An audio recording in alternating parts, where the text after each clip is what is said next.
फरमाते हैं कि मैं ना मजदूर लेने गया, बगदाद के चौक में मजदूर बैठे होते थे, तो मेरी उन मजदूरों में से ना एक नौजवान बच्चे पे नजर पड़ी।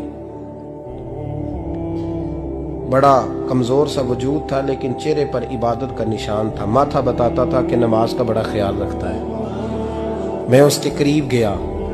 चेहरे भी बड़ा कुछ बताते हैं ना, चेहरों में भी बड़ी रानाई होती है। फरमाते मैं करीब गया, मैंने उसको कहा बेटे मजदूरी करोगे? तो कहने लगा मजदूरों में बैठा हूं तो हुजूर मजदूरी के लिए ही तो बैठा हूं। तो मैंने कहा कि चलो फिर। कहने लगा नहीं मेरी कुछ शर्तें। मैंने कहा बताओ। कहने लगा पहली शर्त यह है कि लोग 4 दिनार दिहाड़ी लेते हैं, मैं 3 दिनार लूंगा। मैंने कहा यार भाई तो बड़ी बेहतरीन है, बाकी भी इस तरह की रख ले। उसने कहा हुजूर दूसरी शर्त यह है कि मैं आपकी मुकम्मल बात मानूंगा, लेकिन जब अजान हो जाएगी फिर आपकी नहीं सुनूंगा।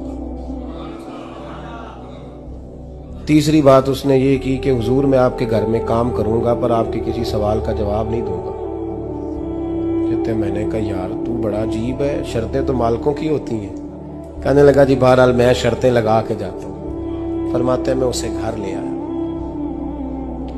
काम मैंने उसको बताया, तो जो काम मजदूर सारे दिन में करता है ना उसने 2 घंटे में ही कर दिया। हमारे मजदूर सिगरेट पीने में भी तो आधा घंटा लगाते हैं, वो चाय पीने जाए तो पौना घंटा। वहां उनको भी तो दयानतदारी करनी चाहिए कि नहीं करनी चाहिए? ने मुआहदा किया है ना जी, तो पूरा उतरना चाहिए ना।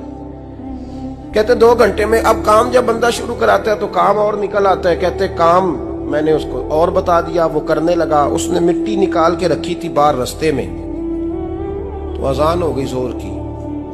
उसने वहीं कुदाल छोड़ी कही और चलने लगा। तो मेरा बेटा कहने लगा इसको जरा बराबर कर दो। कहने लगे चुप कर जा, तेरे बाप से बात हुई थी, जब अजान होती है तो मैं किसी और की नहीं सुनता, सिर्फ अल्लाह रसूल की सुनता हूँ। कहते हो मस्जिद चला गया, नमाज पढ़ के आया तो दोपहर का वक्त था। मेरी बीबी कहने लगी इसको को खाना खा ले। कहते हमने कहा खाना खा लो, तो कहने लगा मैंने रोजा रखा हुआ, रमजान भी नहीं था, नफली रोजा रखा हुआ। फरमाते हैं शाम हुई, मैंने 3 दिनार दिए, तो मैंने कहा तेरा नाम क्या है? कहने लगा मैंने आपसे कहा था मैं किसी सवाल का जवाब नहीं दूंगा।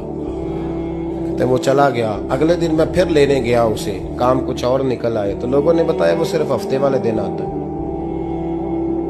मैंने कहा क्यों? कहने लगे जी वो कहता है मेरा हफ्ते का खर्चा 3 दिनार है, जब 3 दिनार कमा लेता हूं तो बाकी सारा टाइम अल्लाह रसूल की जिक्र में गुजार दिया करता हूं।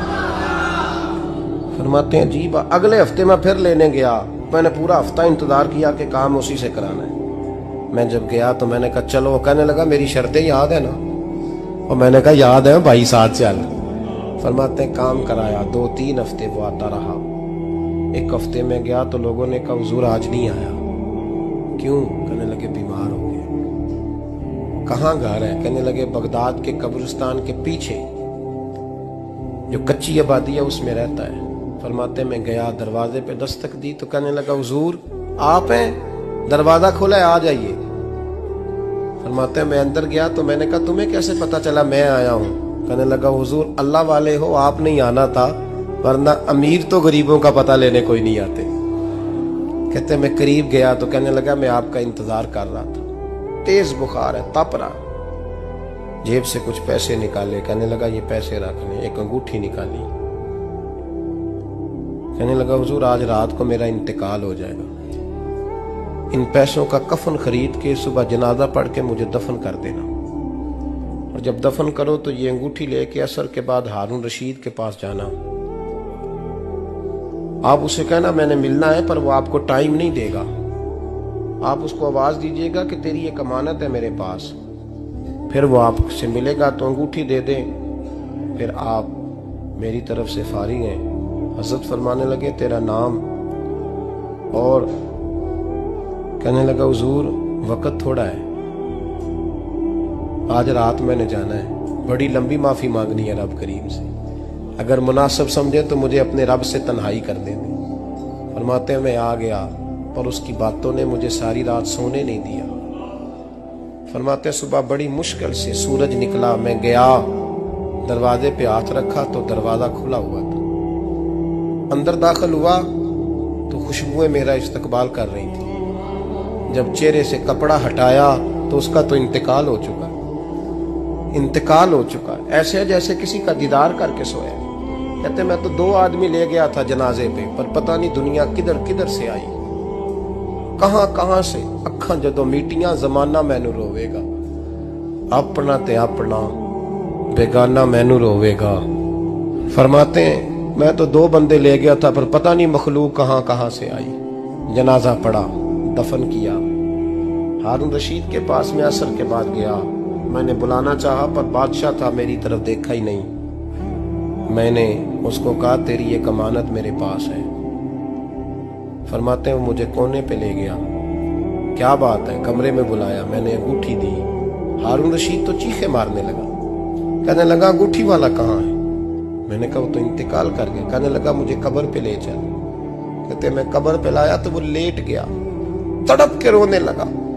मैंने कहा मेरा कलेजा फट जाएगा, ना उसने कुछ बताया ना तूने बताया, ये कौन था? तो हारून रशीद कहने लगा ये मेरा बेटा था।